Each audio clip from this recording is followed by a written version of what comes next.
lei le van siam tu lal chuan athil siam te chu thirin moi le tha ti in mal asom ani ni le tha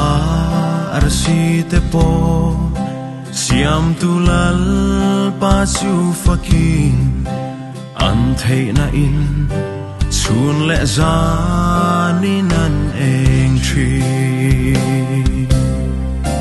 lom te kin ka zaya lom te kin ka lam zela kamang an la yamin chan pui tu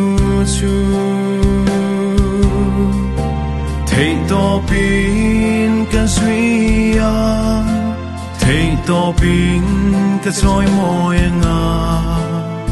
kanat na min ti dam tu anesi ishing nun zin ko nga khan har sat na itok thinem imang an na zu shia in angak ring che ihun kal to te thirin siam chat ngai te siam chain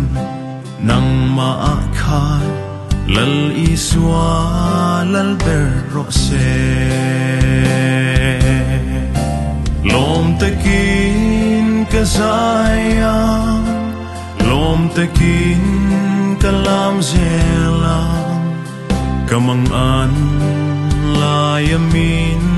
chan pui tu chu thei to pin ka zuya thei to pin ka choi moi nga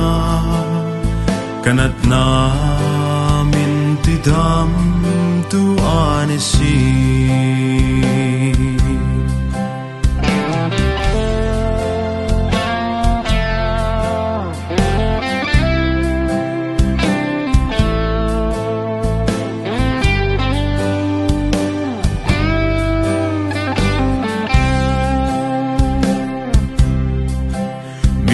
sa